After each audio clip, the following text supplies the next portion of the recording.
Hello friends, मेरे dazzle classes में आप लोग का बहुत बहुत फिर से नए सेशन में स्वागत करता हूं। तो चलिए सेशन को बढ़ाते हैं आगे।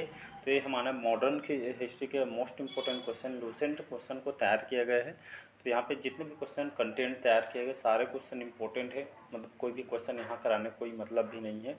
तो सारे एग्जाम के लिए, चाहे SSC, railway, UPSC, bank, UPSC, कोई भी आप सेंट्रल गवर्नमेंट के अगर एग्ज़ाम प्रिपरेशन कर रहे हो, चाहे आप स्टेट में आप कोई भी आपका मगर जो छोटी मोटी जो एग्ज़ाम होगा, तो लगभग वनडे एग्ज़ाम के लिए सभी एग्ज़ाम को कवर कराएगा। तो जो मॉडर्न हिस्ट्री हम कंप्लीट करेंगे पूरा, मैं इसको पढ़ाऊँगा।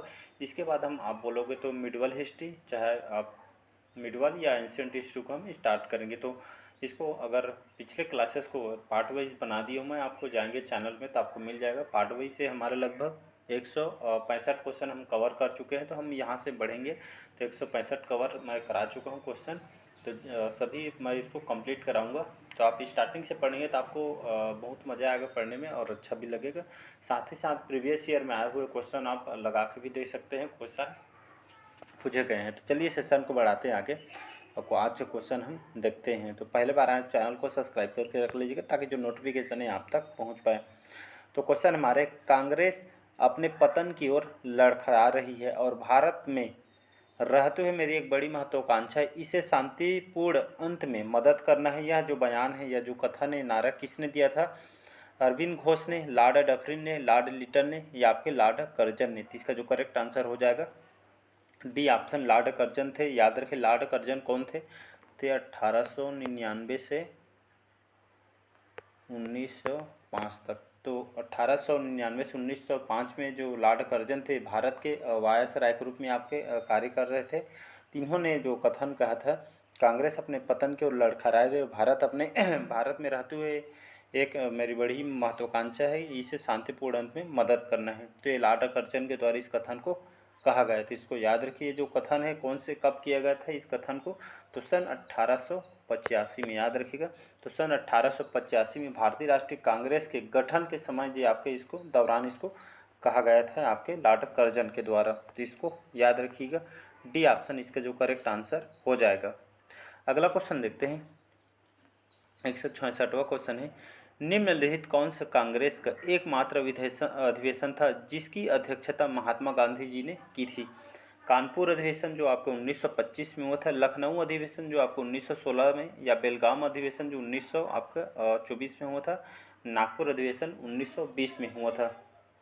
तो इसमें कौन सा जो कांग्रेस का जो अधिवेशन है जिसकी अध्यक्षता महात्मा गांधी जी के द्वारा किया गया था? तो इसका जो करेक्ट आंसर हो जाएगा सी ऑप्शन, जो बेलगाम जो अधिवेशन हुआ था सन 1924 में। तो बेलगाम अधिवेशन जो 1924 में हुआ था, तो महात्मा गांधी जी ने इस एकमात्र अधिवेशन को महात्मा गांधी जी ने इसकी अध्यक्षता की थी। तो इसको सी ऑप्शन याद रखिएगा। तो डेट को भी याद रखें, सन 1924 अगर एग्जाम में बैठेंगे तो बेलगाम आ जाएगा, तो बेलगाम रहेगा। तो बेलगाम डेट, अगर डेट और आपको जो नाम ये पूरा आपको क्लियर होना चाहिए। एक बार में क्लियर नहीं हो पाता तो एक बार रिवाइज कर लीजिएगा। अगला क्वेश्चन देखते हैं, भारत के स्वतंत्रता आंदोलन के दौरान केसरी और मराठा समाचार पत्र किसने प्रकाशित किए थे? बाल गंगाधर तिलक, महात्मा गांधी, बिपिन चंद्र पाल या श्री अरविंदो घोष ने? इसका जो करेक्ट आंसर हो जाएगा, तो भारत के स्वतंत्रता के समय आंदोलन के दौरान यहाँ पे केसरी और मराठा जो समाचार पत्र किसने प्रकाशित किया था? तो ये आपके इसका जो करेक्ट आंसर बाल गंगाधर जो तिलक इसका करेक्ट आंसर हो जाएगा। और साथ में इनके जो सहयोगी थे आपके जो गोपाल गणेश थे इनके सहयोगी। लेकिन जो ऑप्शन पूछा जाता है आपके बाल गंगाधर तिलक ही पूछा जाता है इसमें में। तो भारतीय स्वतंत्र आंदोलन के समय जो केसरी और मराठा जो समाचार पत्र है, बाल गंगाधर तिलक और उनके सहयोगी जैसे गोपाल गणेश साथ में दिया रहेगा, तो लगाइएगा आंसर। तो ये आपके मराठी और अंग्रेजी में याद रखें, आपके केसरी और मराठा समाचार पत्र प्रकाशित किए थे बाल गंगाधर तिलक और आपके गोपाल गणेश जी के द्वारा। तो ये आपके खास करके मराठी और अंग्रेजी में केसरी और यहाँ पे मराठा यहाँ पे भाषा में इसको लॉन्च किया गया था, ये मतलब प्रकाशित किया था। तो इसको याद रखिएगा। तो इसको प्रकाशित किया था सन 1881 में इसको निकाली गई थी। अगला क्वेश्चन देखते हैं, 168वां क्वेश्चन है, गीता रहस्य जो पुस्तक है ये आपके किसके द्वारा लिखी गई है? गीता रहस्य पुस्तक किसके द्वारा लिखी गई? बाल गंगाधर तिलक, अश्वनी कुमार दत्ता, रविंद्रनाथ टैगोर, ऋषि राज गोपालाचार्य के द्वारा। इसका जो करेक्ट आंसर हो जाएगा, जो गीता रहस्य, इसको श्रीमद् भागवत गीता रहस्य भी इसको कहा जाता है, साथ ही साथ इसको कर्म योग के नाम से भी इसको जाना, बहुत सारे नाम हैं।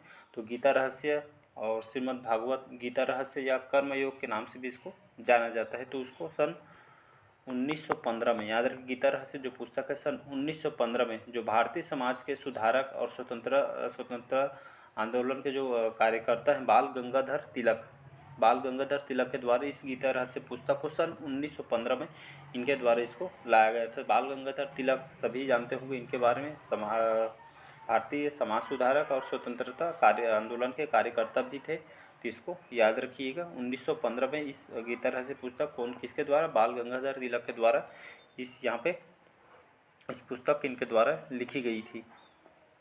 अगला क्वेश्चन देखते हैं, मौर्य साम्राज्य, ये क्वेश्चन आ गया है तो देख लेते हैं। मौर्य साम्राज्य की राजधानी क्या थी? तो मौर्य साम्राज्य की जो राजधानी कहाँ थी? वाराणसी, वैशाली, उज्जैन या पाटलिपुत्र। तो इसका जो करेक्ट आंसर हो जाएगा पाटलिपुत्र, इसका करेक्ट आंसर हो जाएगा। पाटलिपुत्र का पटना नाम से जाना जाता है। तो पाटलिपुत्र या पटना यह इसकी राजधानी है, जो चंद्रगुप्त मौर्य ने सन 322 ईसा पूर्व में इसको बनाया गया था। जाने माने साम्राज्य ने बहुत विस्तार किया था अपने साम्राज्य का दक्षिण में। अगला क्वेश्चन देखते हैं, कांग्रेस के बारे में निम्नलिखित कौन सा कथन यहाँ पे सही है? तो वो देखते हैं कथन को, कांग्रेस के बारे में कौन सा कथन सही है। तो कांग्रेस का जो पहला जो सत्र बम्बई के गोकुलदास तेजपाल संस्कृत कॉलेज में आयोजित किया गया था। कांग्रेस के पहले सत्र की जो अध्यक्षता दादा भाई नौरोजी ने की थी। पहले सत्र में 72 प्रतिनिधियों ने भाग लिया था। तो इसमें ए 1 और 2, बी केवल 1, सी 1 और 3 या डी है 1 2 3। तो इसको मैं पढ़ा चुका हूँ, एक बार रिकॉल करके देखिएगा और खुद से आंसर लगाने की कोशिश करिएगा। लास्ट में कमेंट बॉक्स में आपका कितना स्कोर बन रहे हो कमेंट बॉक्स में कमेंट बॉक्स में बताइएगा, ताकि आपके स्कोर मेरे को पता चले। तो इसमें जो कथन कांग्रेस के बारे में हम पढ़ चुके हैं। कांग्रेस जो पहला सत्र बम्बई के गोकुलदास तेजपाल संस्कृत कॉलेज में आपका आयोजित किया गया था, बहुत बार पढ़ाया हूँ। और कांग्रेस के पहले सत्र की जो अध्यक्षता दादा भाई नौरोजी इन्होंने नहीं की थी। तो किसने की थी? तो इसकी जो अध्यक्षता है आपके WC बनर्जी ने सन 1885 में इनको चुना गया था अध्यक्षता के लिए, याद रखिएगा।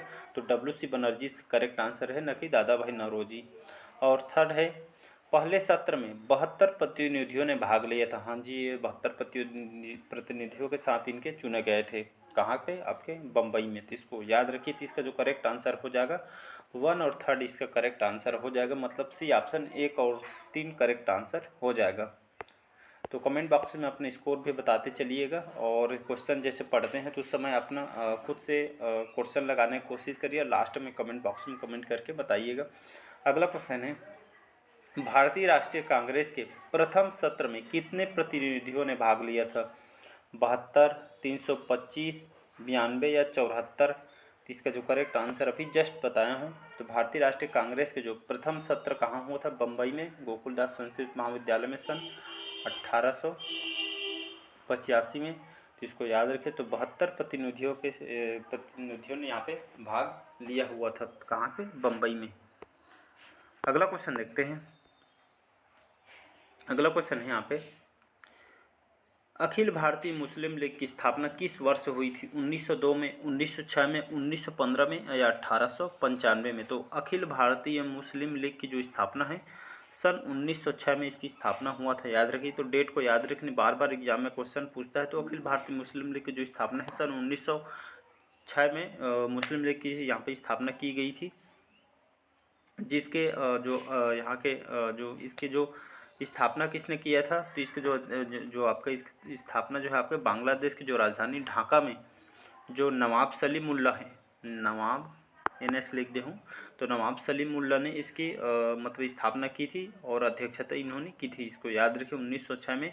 अगर वहीं पूछे भारत में मुस्लिम लीग की स्थापना किसने की थी, तो ये 2 क्वेश्चन पूछता है। तो भारत में मुस्लिम लीग की स्थापना मोहम्मद अली जिन्ना ने इसकी यहाँ पे स्थापना की थी। इसको याद रखिए। ये आपके इंटरनेशनल लेवल पे है, ये हमारे भारत का है।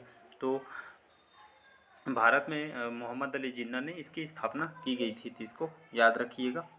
अगला क्वेश्चन देखते हैं, भारतीय राष्ट्रीय कांग्रेस के प्रथम महासचिव कौन थे? तो गोपाल कृष्ण गोखले, दादा भाई नौरोजी, एलन ऑक्टेवियन ह्यूम के द्वारा, या ए जो ह्यूम बोला जाता है इनको, और डी है जॉर्ज यूल के द्वारा।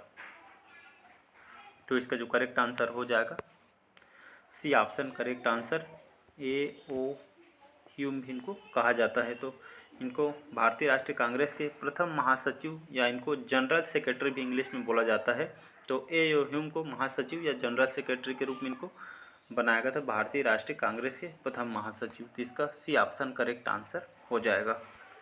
अगला क्वेश्चन देखते हैं, भारतीय राष्ट्रीय कांग्रेस के अध्यक्ष बनने वाली पहली भारतीय महिला कौन थी? सरोजिनी नायडू, सुचिता कृपलानी, एनी बेसेंट, या अरोड़ा आसफ अली। तो इसका जो करेक्ट आंसर हो जाएगा, भारतीय राष्ट्रीय कांग्रेस के अध्यक्ष बनने वाली पहली भारतीय महिला कौन थी? तो ये हमारी एनी बेसेंट थी, इसका याद रखिएगा। तो एनी बेसेंट ने सन 1917 में कलकत्ता में इस अधिवेशन की इन्होंने अध्यक्षता की गई थी, इसको याद रखिए। अगर वहीं पूछे भारतीय राष्ट्रीय कांग्रेस के अध्यक्षता दूसरी बार जो महिला कौन थी, दूसरी बार अध्यक्षता जो महिला है हमारी सरोजिनी नायडू, इसको करेक्ट आंसर हो जाएगा, याद रखिएगा। तो सरोजिनी नायडू ने 1925 में, याद रखिए, तो 1925 में इन्होंने कानपुर में दूसरी अधिवेशन की अध्यक्षता इन्होंने की थी। तो याद, दूसरी महिला पूछे तो सरोजिनी नायडू, भारतीय राष्ट्रीय कांग्रेस के अध्यक्ष पहली भारतीय महिला पूछे तो एनी बेसेंट, याद रखिए। एनी बेसेंट जो भारत को बहुत पसंद करती थी, जिसको याद रखिए। तो ऐसे क्वेश्चन आपसे यहाँ से पूछे गए हैं। नेक्स्ट क्वेश्चन देखते हैं यहाँ पे, अंग्रेजी साप्ताहिक जो पत्र है, साप्ताहिक समाचार पत्र जो न्यू इंडिया की स्थापना किसने की थी? एनी बेसेंट है, लाला लाजपत राय ने, बाल गंगाधर तिलक ने, या बिपिन चंद्र पाल ने। तो इसका जो करेक्ट आंसर हो जाए, अंग्रेजी जो साप्ताहिक समाचार पत्र जिसका नाम है आपका न्यू इंडिया, इसकी जो स्थापना है किसने की थी? इसका जो करेक्ट आंसर हो जाएगा बिपिन चंद्र पाल, इसका करेक्ट आंसर हो जाएगा। तो आपका अंग्रेजी ही साप्ताहिक समाचार पत्र था न्यू इंडिया, जिसकी जो स्थापना है बिपिन चंद्र पाल ने इनके द्वारा की गई थी। बिपिन चंद्र पाल जो कौन थे? तो बिपिन चंद्र पाल एक यहाँ पे इंडियन नेशनल कांग्रेस के इन्होंने यहाँ पे सदस्य थे, और साथ ही साथ एक भारतीय इतिहासकार थे। इसको याद रखिएगा, इसका डी ऑप्शन करेक्ट आंसर हो जाएगा। अगला क्वेश्चन देखते हैं, कांग्रेस के प्रसिद्ध त्रिपुरी अधिवेशन की अध्यक्षता किसने की थी? सुभाष चंद्र बोस ने, जवाहरलाल नेहरू ने, राजेंद्र प्रसाद ने, या अबुल कलाम आज़ाद ने। तो इसका जो करेक्ट आंसर हो जाएगा, तो त्रिपुरी अधिवेशन की जो अध्यक्षता किसने की थी? तो इसका जो करेक्ट आंसर हो जाएगा आपका सुभाष चंद्र बोस, इसका करेक्ट आंसर हो जाएगा, ए ऑप्शन करेक्ट आंसर हो जाएगा। तो 1939 में, याद रखें 1939 में कांग्रेस के जो प्रसिद्ध जो त्रिपुरी अधिवेशन के जो अध्यक्षता 1939 में सुभाष चंद्र बोस ने ये इसकी जो अधिवेशन को जो इन्होंने संभाली थी इसकी अध्यक्षता को, तो इसको याद, तो इसकी अध्यक्षता के लिए सुभाष चंद्र बोस जी को चुना गया था। अगला क्वेश्चन है, मुस्लिम लीग के लाहौर अधिवेशन सन 1940 में अध्यक्षता किसने की थी? लियाकत अली, मोहम्मद इकबाल, सर सैयद अहमद खान, या आपके एम.ए. जिन्ना ने। तो मुस्लिम लीग के जो लाहौर अधिवेशन हुआ था कौन से सन में हुआ था? सन 1940 में। इसकी जो अध्यक्षता मोहम्मद अली जिन्ना ने की थी, इसको याद रखिएगा, एम.ए. जिन्ना इसका करेक्ट आंसर हो जाए। तो मोहम्मद अली जिन्ना ने सन 1940 में इस लाहौर अधिवेशन की अध्यक्षता मुस्लिम लीग की एम.ए. जिन्ना, या इसको मोहम्मद अली जिन्ना भी इनको कहा जाता है, तीसरी अध्यक्षता की थी। अगला क्वेश्चन देखते हैं, अखिल भारतीय मुस्लिम लीग के संस्थापक कौन थे? एम.ए. जिन्ना, नवाब सलीमुल्लाह, या आगा खान, या लियाकत अली। तो अखिल भारतीय मुस्लिम लीग के जो संस्थापक कौन है? तो इसका जो करेक्ट आंसर हो जाए बी ऑप्शन इसका करेक्ट आंसर हो जाएगा। तो इसको याद रखिएगा। तो अखिल भारतीय मुस्लिम लीग के जो संस्थापक नवाब सलीमुल्लाह इसके संस्थापक हैं, याद रखिए, और संस्थापक भी थे, साथ ही इनको अध्यक्ष भी इनको बनाया गया था, इसको याद रखिए। उद्देश्य इसमें क्या था? इसके संस्थापक जो नवाब सलीमुल्लाह जो अखिल भारतीय मुस्लिम के लीग के जो स्थापना क्यों किए थे, उद्देश्य है जो भारतीय जो मुस्लिमों के जो मुस्लिम थे भारत में, इसने राजनीतिक और यहाँ पे अन्य जो बहुत सारे जो अधिकारों को इसकी रक्षा करना था। तो इसीलिए इस अखिल भारतीय मुस्लिम लीग के सन 1907 में इसकी स्थापना किया गया था। इसके संस्थापक जिसके नवाब सलीमुल्लाह को अध्यक्ष पे और संस्थापक भी इनको बनाया गया था। अगला क्वेश्चन देखते हैं, भारत में उग्रवादी आंदोलन के जनक कौन हैं? मोतीलाल नेहरू, वल्लभ भाई पटेल, बाल गंगाधर तिलक, गोपाल कृष्ण गोखले। तो इसका जो करेक्ट आंसर, तो भारत में उग्रवादी आंदोलन के जनक बाल गंगाधर तिलक इसके जनक हैं, याद रखिएगा। तो ये इनके साथ बाल गंगाधर तिलक भी थे और साथ ही साथ आपके लाला लाजपत राय, बिपिन चंद्र पाल, अरविंद घोष, ये साथ में थे, ये उग्रवादी नेता थे। इनको गरम दल के नेता भी इनको कहा जाता है। ये आपका इनका उद्देश्य था जो सरकार के प्रति दबाव बनाकर यहाँ पे अधिकार को इशू पाया जा सकता है करके, यह जो आंदोलन का करने का वही मतलब था, उग्रवादी आंदोलन। तो ये आपके सरकार के प्रति यहाँ पे दबाव बनाते इसके हिसाब से जो हमारे अधिकार इसको मतलब लिया जा सकता है, खास करके जो हमें स्वतंत्रता जल्दी मिलेगी इसी मतलब सोचते हुए इसको इस आंदोलन को चलाया गया था, जिसको गरम दल के नेता या इसको उग्रवादी नेता भी इनको कहा जाता है। तो इसको याद रखिए, बाल गंगाधर तिलक, लाला लाजपत राय, बिपिन चंद्र घोष, अरविंद घोष, ये आपके गरम दल के नेता हैं, उग्रवादी आंदोलन के जनक पूछे तो ये आपके बाल गंगाधर तिलक को कहा जाता है। अगला क्वेश्चन देखते हैं यहाँ पे, वंदे मातरम जो समाचार पत्र किसने शुरू किया था? बिपिन चंद्र पाल ने, अरविंद घोष ने, लाला लाजपत राय ने या आपके बंकिम चंद्र चटर्जी ने। तो इसका जो करेक्ट आंसर हो जाएगा तो वंदे मातरम है आपका। तो वंदे मातरम जो समाचार पत्र किसने शुरू किया था? तो आपके श्री अरविंद घोष के द्वारा किया गया था। अरविंद घोष इसका करेक्ट आंसर हो जाएगा, याद रखिए। तो अरविंद घोष ने इस साप्ताहिक जो समाचार पत्र है जो अंग्रेजी भाषा में इसको प्रकाशित किया था, सन 1905 में इसको प्रकाशित किया गया था। किसके द्वारा? तो आपके अरविंद घोष के द्वारा किया गया था। तो चलिए आज का जो सेशन यहीं तक रखते हैं। तो कमेंट करके ज़रूर बताइए आज के सेशन कैसे लगा। पहले बार आए हैं तो चैनल को सब्सक्राइब करके रख लीजिएगा ताकि जो नोटिफिकेशन है आप तक पहुंच पाए। अगर आप डेली बेस पे करंट अफेयर्स में पढ़ना चाहते हैं तो डेली बेस में मैं करंट अफेयर्स पढ़ाता हूँ जो आपके हर कम्पिटिटिव एग्जाम में पूछा जाता है। 7 से 8 क्वेश्चन, कभी कभी एवेटेज 8 से 10 क्वेश्चन पूछा जाता है। तो चलिए मिलते हैं अगले पार्ट में। आज के सेशन नहीं, थैंक यू।